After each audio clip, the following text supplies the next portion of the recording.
Hello and welcome to another edition of Taekwondo Life Magazine Live. My name is Marc Zirogiannis. I'm your host. I'm a third Dan black belt and I'm the editor-in-chief of Taekwondo Life Magazine. Taekwondo Life Magazine is a member of the Believe Sports Network. Believe is the #1 sports and podcast network for professionals. Do you believe? Today I wanted to talk to you about something that is coming to a program that is coming to the CW on April 7th, premiering on April 7th, and it is a new television show. I'm going to talk about some interesting aspects, some interesting dynamics relating to it, but it is a new reimagining of an old television show, and that is Kung Fu. Now, for those of you that don't know, and we'll talk a little bit about the end about some of the weird permutations and Bruce Lee and how all this sort of ties together. But for those of you that don't know the original show, uh, people of my age probably are familiar with it. If you look at the great, and talking to people over all the years that I've talked to people, the great influences on Westerners and their entry into the martial arts, Bruce Lee, of course, is the #1 thing. Enter the Dragon and Bruce Lee is probably the #1 influence or impact that I hear from people who get involved as a result of media. But way up there is a television show that appeared for 3 years, controversial show for a number of reasons, starring David Carradine, called Kung Fu. If you haven't had a chance to see that show, if you've never seen that show, you may want to check it out. One of the things that that show is known for is the wisdom of the Shaolin monks. You may have, even if you're not familiar with the show, you may have heard the term grasshopper, snatch the pebble from my hand. When you can walk on this rice paper without leaving footprints, you'll be ready to leave the Shaolin temple. That is a show about a half Asian, half American man who goes to live and study the art of Kung Fu. His master is murdered, and he comes to the West to escape persecution, prosecution, revenge.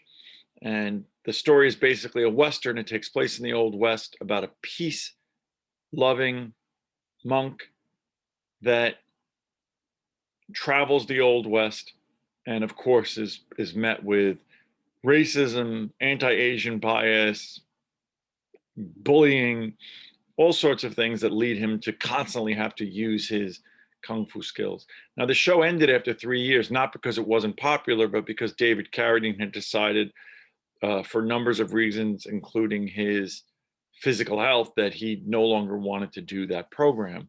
Carradine became sort of a beloved, larger than life figure, and that became the basis upon which Quentin Tarantino used him as Bill in the Kill Bill movie series. A lot of people aren't familiar with that. They don't know. They may know Carradine or know Carradine's visage from uh, the Kill Bill series, but it's really Tarantino's love of old television, his love of the Kung Fu television series, that led him to put Carradine into the main character of Kill Bill. In our print magazine, John Kerwin, one of our earliest editions, he had interviewed David Carradine before he passed away, and that interview is in our magazine, one of our old print magazines. So now I heard that the CW was recasting Kung Fu, and I was very, very curious who would play David Carradine, who wouldn't play David Carradine's character, how would it play out, how would they deal with the controversies.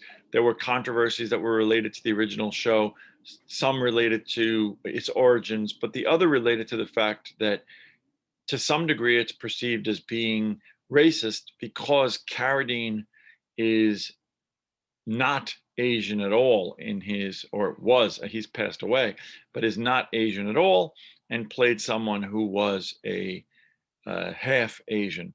Now, there's definitely some controversial racist origins as it relates to this, because when we talk a little bit later about Bruce Lee, we're going to learn that at the time, 60s into the 70s, it was believed that an Asian American or an Asian of Asian descent, either way, couldn't carry or hold the audience here in the United States. And as a result, even though the character was Asian, it went to a long line of Caucasian, non-Asian actors playing Asian roles. And to that extent, I do agree that certainly that's racist. Certainly that's wrong. Certainly in the lens of 2021, it's a ridiculous thing. However, Carradine played the role very, very adeptly. And the show in and of itself has a very endearing elements as it relates to exposing people to Kung Fu, to Chinese monk culture, and dealing with issues of nonviolence and exposing anti-Asian bullying, which in today's day and age, with everything that we're talking about in the news, and we'll talk about that at the end of this program, is so important. So as we got closer to the date with which we had the opportunity to screen the pilot episode, which we did, we learned that the show was going to be reimagined. It was not going to be a show featured in the Old West. It's going to be a show featured in contemporary times, San Francisco. The lead character is not going to be a male, Caucasian, or Asian. It is going to be a female, played by Olivia Liang. And excuse me if I butcher the name. And that the show was going to be a very different kind of a show. Now, I had an opportunity to screen the show. The show is not David Carradine's Kung Fu. It is a very, very different kind of a show.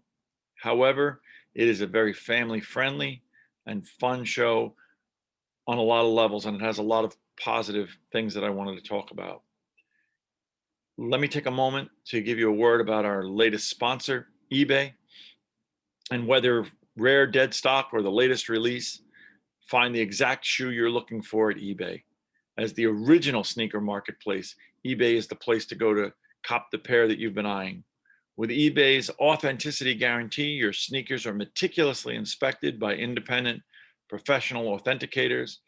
A team of experienced sneaker authenticators verify the box, the logo, the stitching, and dozens of other inspection points. Each sneaker also receives an authenticity guarantee tag that includes a digital stamp of authenticity. And it also protects sellers with a verified return process. And for sneaker sellers out there, eBay has eliminated its selling fees on sneakers of $100 or more, making it free to sell or flip your entire collection. This is what I want you to do. I want you to go to ebay.com/sneakers today. That's ebay.com/sneakers. eBay is the world's best destination for discovering great value and unique selection. So let's talk a little bit more about Kung Fu. So you have a young lady, US born, from a Chinese American family. The show deals adeptly with the fact that in many traditional families, not just Chinese, I'm Greek and Greek American families and many other immigrant families that are very, very close.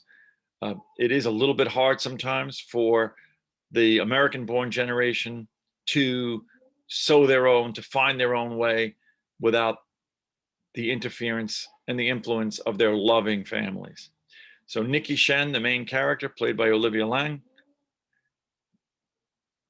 to sow her oats in the sense that she wants her independence and freedom. She, on a trip to China, she has the opportunity to live and study in a Chinese Shaolin Monastery where she learns the art and the techniques and the way of life of Kung Fu. Obviously, that does harken back to the Carradine show, to the original television show. In a somewhat alluded to magical, somewhat mythical, which is different from the original show, twist, her sage Kung Fu master is murdered. The monastery is burnt down, and she uses that as the catalyst to do two things. One is come home to her family in San Francisco, and number two, to go on a search for her master's killer. This is the pilot episode. This is what unfolds into what we will expect will be the basis and the catalyst for the entire season. We are introduced to her Chinese American family, and we get a sense as to the normalcy of the issues that they deal with, some that are unique to them, some that are uh, related to being a immigrant American family. The show has a lot of positive value in the sense that, particularly in today's day and age, we did a show in November called The Rise of Anti-Asian Bias in the Age of Coronavirus. We published in our last issue, which was our January issue, our coronavirus year in review. We published an article and a letter from the Congresswoman Grace Meng about bills that were pending in Congress dealing with anti-Asian violence. And we've seen in the last several weeks, in the last month, a continuation of this. And we see Stop Asian Hate as a campaign movement.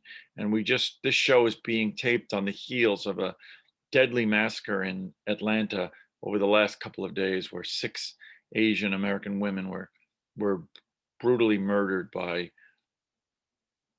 someone for no reason at all, it appears, other than their ethnicity. So one of the things that this show does, which I love, which is one of the reasons why I want to encourage this show, is I think it's important to send a message that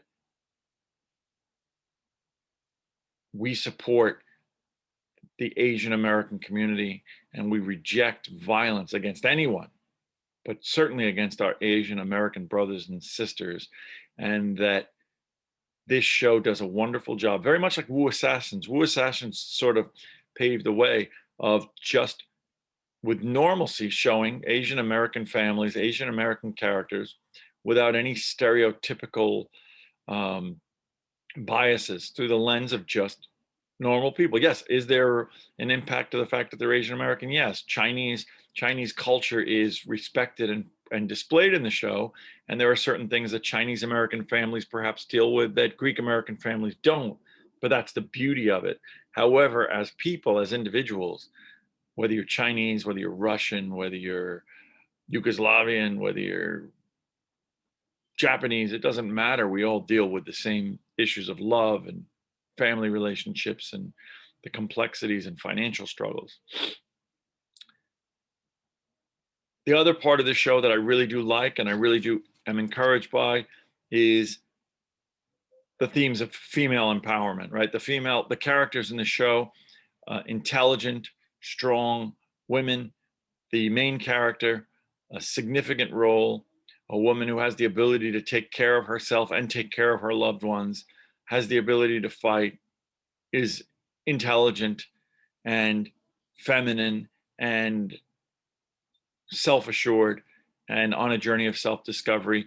I love that, and I think that that is a great opportunity to provide positive role models for young women, as Taekwondo has done for years. I've talked numerous times on this show about the changing dynamic of the dojang and about how in our dojang over the years we've seen this rise of prominent, hardworking women that have come, and they are some of the most prominent figures in Taekwondo today are the hardworking kick A, I don't want to curse on this program, but kick A women who really, really give 150% in and out of the dojang. So this show does a very, very good job of that. I think that to understand the show, you need to understand while there is a lot of fighting in the pilot episode, there was 3 or 4 well choreographed fight scenes. However, this is a family friendly show. Unlike Warrior per se, or Wu Assassins or other things that you might see that have brutal combat, bloody violence. This is not that show. So to the extent that you may be looking for that, this isn't the show for you. But if you're looking for a show that has uh, probably its share in each episode of decent choreographed fight scenes, um, martial arts action, then this show would be the show for you. I think the demographic of the CW, to the extent that I'm familiar with it, is probably teenage to college age uh, people. But it is, like I said, a family friendly, a show that the entire family could watch, and we're looking for interesting things to come out of the first season. Now, I wanted to go over a couple of things. I have some notes. I wanted to mention some of the people. I certainly don't have them memorized, so I did write them down. Olivia Liang stars as Nikki Shen. Kang Huan Tan. Shannon Dang plays her role very well. Eddie Liu. And then you have Sima, who is very recognizable character actor, and he is from Wu Assassin. So you will recognize him. He plays the lead character's father, and he has a prominent role in Wu Assassins. A very, very good actor who's been around for a while. Christina M. Kim wrote the pilot episode, is the executive producer and the showrunner. This is a CW, as I said, but it's a Warner Brothers, and we'll now get into the final aspect of this we'll get into, which is a little bit more complex. It's a Warner Brothers television, and it's based on the original series, which was inspired by Ed Spielman. It's a 60-minute show, obviously, because of it's intended for a commercial network. You're going to get about 45 minutes of television programming, and it premieres on April 7th on the CW. You'd have to check your local listings, and I don't know how that show streams, so I'm not sure what availability there is. But we're now filming in March, and I've seen the pilot, and they're promoting it very heavily. So let's talk a little bit about the legend of Kung Fu and the legend of the original Kung Fu. And it's interesting and timely. And in our print magazine, which comes out for April and May, after a review of Kung Fu, we devoted a little bit of time to this. So the legend has it, and more than legend, is that in 1971 or around 70, Bruce Lee, who had been in the process of working with Warner Brothers on Enter the Dragon, which was a Warner Brothers release, he had written a treatment that was called Assam. That treatment later became called Warrior, and it was about a Chinese immigrant's struggles in the West, the American West, in the 1800s. He talked about it in a famous interview that he did. He talked about the fact that he was putting this project together, and the project was presented to Warner Brothers, and it was designed for Bruce Lee to star as that main character, Assam. While Warner Brothers showed interest in the project, they ultimately rejected the project, and the understanding was that it was again based on this crazy notion that there was no bankability to having an Asian American or an Asian star, because Bruce Lee was not, he was Asian American by his adopted home, but certainly he was born in Hong Kong, right? There was no bankability to having a Chinese male lead. It couldn't be sold to the American public. Now, shortly after that, obviously, we saw how ridiculous that was, because Enter the Dragon became one of the biggest films in the world starring Bruce Lee. Warner Brothers, together with Ed Spielman, put together a show that to some extent they claim had nothing to do with Bruce Lee, had nothing to do with Bruce Lee's treatment, but happens to be about a Chinese American or half Chinese American man traveling the Old West in the 1800s, and who uses his martial arts skills, as we talked about, Kung Fu. So, was Kung Fu based on Bruce Lee's? Well, I think it's very, very clear to me that it is. There's a great connection there. However, that has been rejected.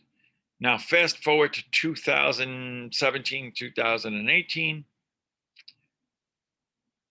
We know Bruce Lee is deceased. Shannon Lee and the Bruce Lee estate decide that they are going to move forward and honor her father's legacy and produce a show and get the green light from HBO and Cinemax to produce a show called Warrior. That show, also with an all Asian or virtually all Asian starring cast, takes place in the Old West about a Chinese immigrant escaping prosecution from China for things that they don't really get into at the beginning, and who's certainly trained and skilled in the martial arts. 2 seasons appear on Cinemax. This show is phenomenal. It is unlike Kung Fu. It is a brutal show in the sense that it has brutal fights, violent. It's an adult themed show. It's not a family friendly show, but it's a terrific show. The fight choreography, the acting, the storylines are fantastic. The pandemic comes, and that show, unfortunately, is canceled. It's canceled because Cinemax decides it's no longer feasible or affordable to continue with independent projects, and Warrior gets put on hold. We wrote an article, will Warrior ever see a third season somewhere else? And as time goes on, I haven't heard anything about it, so I'm assuming the answer to that is no. But simultaneously, perhaps due to the interest in that show, perhaps due to the fact that Warner Brothers owns the rights still to Kung Fu, that is it based upon the popularity of Warrior? Is it a coincidence? Warner Brothers decides to re-release and revitalize Kung Fu right after Warrior in this rebirthed and reimagined format. So it's interesting. There's an interesting connection between all 4 projects. All 4 projects, to some degree, in my mind, tied up to Bruce Lee. Very different projects. And I would say, to be quite honest, if you had the opportunity to see the original Kung Fu, if you have the opportunity to see Warrior, and if you have the opportunity to see the new show, Kung Fu, I would suggest you take a little time to visit all of them. I don't know what will happen in this season of Kung Fu, whether the season will be as good as, better than, or worse than the pilot, but the pilot certainly did pique my interest. In today's day, with tons of stuff to watch and the easy ability of shows to get lost, I think particularly for martial artist families and martial arts kids, this is a great one. Certainly Cobra Kai inspired and excited a lot of people, but there was criticism over the fact that, particularly from the standpoint of language, that it was not fully family friendly. There were some themes in Cobra Kai that certainly people felt were not appropriate for younger children. I don't think you're going to see that in Kung Fu 2021. So that's our review. Look for our printed review online and in our printed magazine for April, May 2021, which is available now everywhere that magazines are sold or on our website. My name is Marc Zirogiannis. I look forward to seeing you soon and seeing you in the dojang. Train hard, have fun, and be well.